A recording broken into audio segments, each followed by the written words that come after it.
Kembali di Apa Kabar Indonesia Pagi. Sebelum ke Bang Rifai, saya mau ke Mas Ahmad. Mas Ahmad, tadi Pak Arius sudah bilang bahwa 7 ahli saksi ini bukannya karena bentuk ragu-ragu dari pihak kepolisian, tapi justru untuk menguatkan bukti-bukti yang mereka dapat. Iya, karena ragu harus dikuatkan dengan 7 ahli. Itu persepsi saya, pendapat saya. Dan saya mau luruskan ya.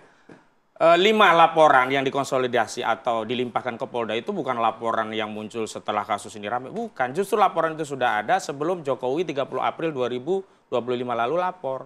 Misalkan ada Pradi Bersatu di Jakarta Selatan, kemudian ada Pemuda Patriot Nusantara di Jakarta Pusat. Ini laporan-laporan ini yang duluan ini masuk. Jadi bukan yang disampaikan Pak Arianto tadi, ada laporan baru setelah ini ada rame-rame, enggak, itu laporan sudah duluan.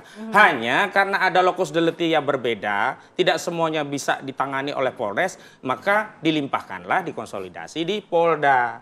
Nah, itu yang kami mendapat undangan hari Rabu tanggal 2 Juli nanti. Itu satu hal. Yang kedua, terkait apa yang undangan itu? Ya terkait laporan dari Polres-Polres yang dikonsolidasi, ada 5 laporan. Yang itu sudah terjadi sebelumnya, bukan baru-baru gitu. April itu laporannya begitu. Berarti sebelum Pak Jokowi begitu. Nah, yang kedua, ijazah ini memang barang utama yang kita persoalkan ijazah. Dan ijazah itu sampai hari ini belum punya deskripsi secara hukum. Apakah asli atau sebaliknya palsu. Kenapa demikian? Karena belum ada putusan pengadilan yang menetapkan ijazah ini statusnya apa. Oke, bahwa sudah ada penyelidikan. Penyelidikan itu sedang diprotes melalui proses gelar perkara khusus. Dan sesuai dengan KUHP tidak ada kewenangan penyidik untuk menghentikan penyelidikan. Yang ada penyidikan. Itulah yang kemudian sedang dipersoalkan.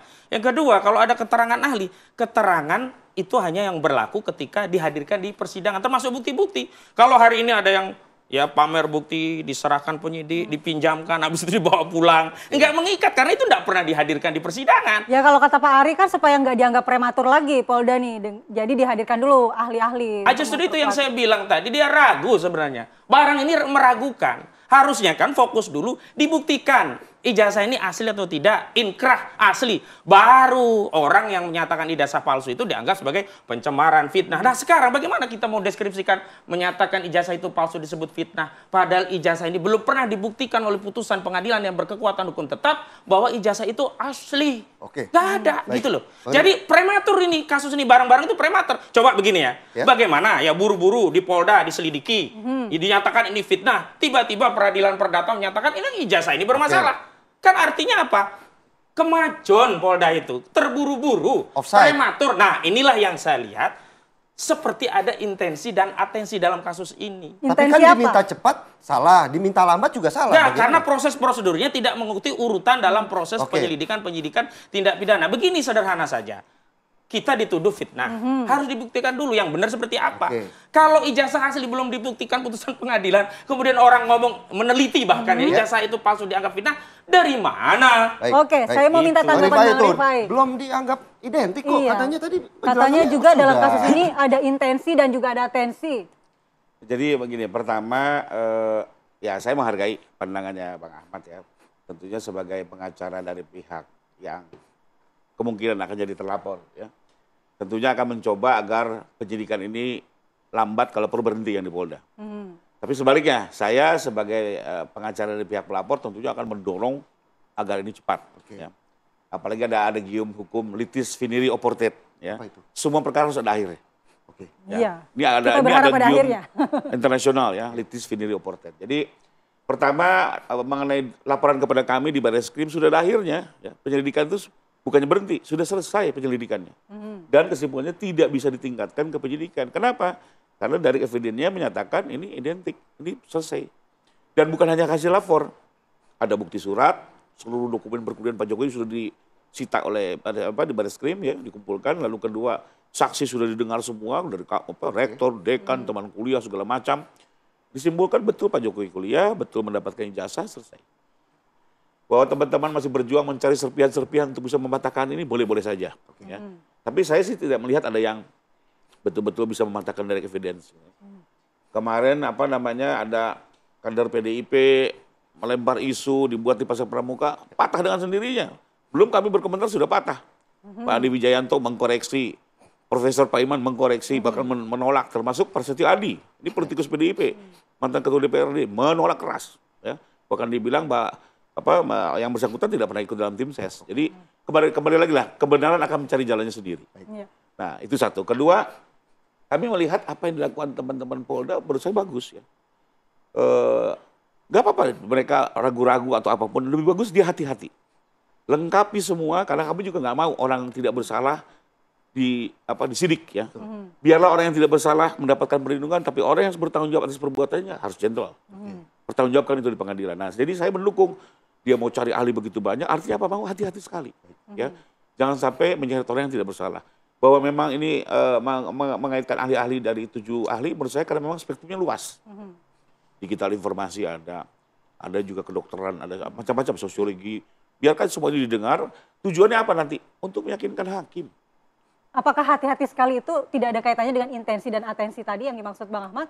Justru kalau intensi atensi dia gerubuk-gerubuk, ya cepat. Mohon maaf, penyelidikan ini sudah mau masuk 3 bulan. Bagi kami pelapor kelamaan. Ya. Kami pengennya cepat karena setelah penyelidikan masuk penyelidikan lama lagi tuh penyelidikan. Masih bisa 3-4 bulan lagi. Baru nanti masuk ke kejaksaan gitu ya. Tapi buat kami oke, kami menghargai lah. Buat apa juga cepat-cepat gitu ya. Yang penting langkahnya betul-betul pasti, jelas, bisa dipertahankan di muka publik. Jadi intinya kalau buat kami apa yang dilakukan Polda, kami mengapresiasi ya. Sekalipun memang sih ini sudah mau masuk 3 bulan gitu ya. Kapan ini selesainya kami juga ingin kepastian gitu ya. Jadi sekali lagi menurut saya bahwa ini ada 2 pandangan itu wajar-wajar saja. Nanti ujung-ujungnya di forum pengadilan akan semua terang benderang ya mengenai apakah ijazah ini sah atau tidak. Kalau buat kami hanya 2 yang kami kejar.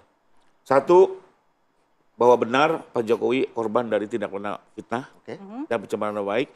Dan itu kami mohon beliau dengan putusan pengadilan nanti nama baiknya akan dipulihkan. Kedua, bahwa ijazah yang selama ini diterima dari UGM adalah sah. Ya, mengenai pemidanaan itu bukan urusan kami. Kami serahkan kepada hakim. Pak Rifai, kasus ini ada atensi, benar? Pak Arianto. Sorry. Maksudnya atensi dari mana? Mas Ahmad bilang bahwa ini sepertinya kasus kok seolah-olah ada intensi dan atensinya. Nah, emang kasusnya ada atensi kan, atensi publik semua beratensi. Semua pejabat sekarang juga beratensi. Ini kasus kayak gini kok nggak cepat diselesaikan. Gitu kan. Bikin kisruhnya negara ini. Pak Prabowo sendiri punya atensi kasus ini kan. Kasus kayak gini kok jadi rame-rame banget itu. Memang jadi atensi. Nah, terus apa yang dimasalahkan? Nah, Peradi sendiri juga meminta agar Polda segera menyelesaikan ini karena terlalu lama katanya. Gini, tadi Pak Rifai kan mengatakan ya, mestinya kalau pelapor mesti cepat-cepat gitu ya. Memang ya kasus ini sebaiknya ya cepat-cepat. Ibarat ini kalau saya boleh katakan ya, ini kan ibarat seperti pertandingan tinju kan antara McGregor melawan Khabib Nurmagomedov betul. Panjang sekali kan promosinya karena dua-duanya jagoan ini, gitu kan. Masing-masing merasa menang, masing-masing malah benar. Duanya bersumbar-sumbar bahwa ini pasti saya menang kan gitu. Saya benar gitu. Nah, ini sekarang selama itu belum naik ke ring nanti.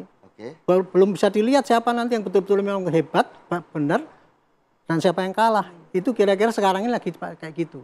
Nah, sekarang Polda Metro yang dikerjakan adalah ya, sekarang ya, tadi kan dikatakan, ngapain ahli kok ini didatakan? Yang namanya penyidikan itu, Pak, itu endingnya adalah nanti di pengadilan. Penyidikan itu mengumpulkan barang bukti, Pak. Bukti-bukti yang akan berlaku menurut KUHAP itu.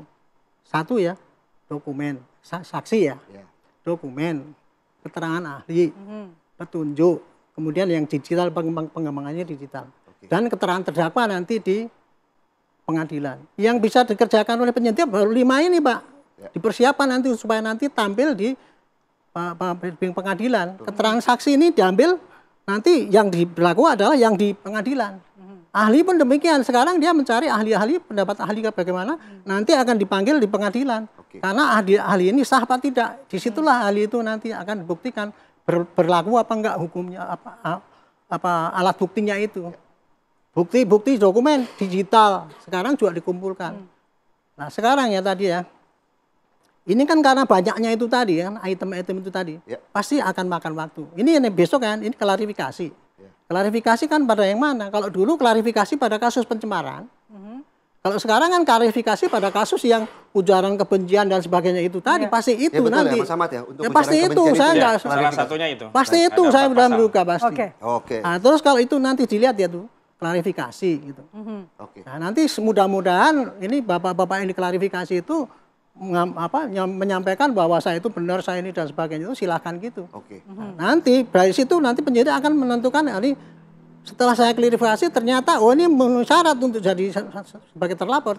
Baik. Barulah naik ke penyidikan. Kira-kira begitu. Nanti kalau naik penyidikan diperiksa lagi tuh Pak, yang itu tadi yang diperiksa 50 orang ini tadi. Saksi-saksi. Tadinya kan pemeriksaan kan belum pro justia karena para penyelidikan.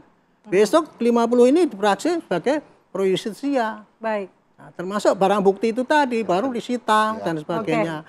Nanti itu kan dikirim ke jaksa akan meneliti, cocok, barulah naik ke ring itu tadi. Pengadilan Nanti. gitu ya. Dan tentunya kita berharap kalau memang ini pertarungan McGregor dan Khabib tidak selesai berkepanjangan, karena kalau kita lihat dulu kan selesai pertandingan semua pada berantem lagi, masih Rame, lanjut ya, berantem. Kira-kira kayak gitulah. Selesai di Kira-kira ring Hari ya, tinju ya. pertandingan ulang. Yang senang kan media kan. Oke lah, baik. Berarti wasitnya ada di media berarti kalau kata Pak Ari begitu ya. Terima kasih Pak Ari, Mas Rifai dan juga Mas Terima Ahmad untuk kasih, waktunya pada pagi Pak ini. Belum closing saya mungkin sedikit aja. Dikit ya. aja boleh. Ya, Oke, silakan. baik tadi ya, kalau kita bicara tentang proses, ya proses itu tidak harus semuanya di pengadilan. Kalau ada SP3 bisa terjadi. Saya tegaskan bahwa in dubio pro reo itu berarti apa? Lebih baik melepaskan 1000 orang yang bersalah ketimbang menghukum 1 orang yang tidak bersalah. Artinya kalau ragu-ragu, lepaskan. Yang kedua, yang saya maksud dengan intensi dan atensi tadi, ini berkaitan dengan asas hukum juga. Asas hukum nemo judec in causua sua. Artinya apa? Tidak boleh hakim itu mengadili perkara yang ada konflik. Dan hari ini saya melihat perkara ini ada konflik kepentingan, ada bias, dan tidak imparsial. Oke. Dari sisi pelapor Jokowi yang begitu cepat, sementara laporan kami ya dihentikan. Lah, kalau begitu, kalau mau dihentikan, ya hentikan semuanya. Jangan Oke, satu Mas dihentikan, Ahmad. satu lanjut. Nanti kita tunggu Jadi proses inilah- apa ini pengadilan ya. begitu? Inilah serunya sewor-sewor yang dilakukan oleh semua pihak. Terima kasih waktunya pada pagi hari ini. Siap, siap. Dan pemirsa, apa kabar Indonesia Pagi akan kembali di segmen selanjutnya. Kita akan melihat bagaimana kemeriahan lari pagi di Iya, Jakarta. Jakarta begitu ya. Marathon. Sesaat lagi.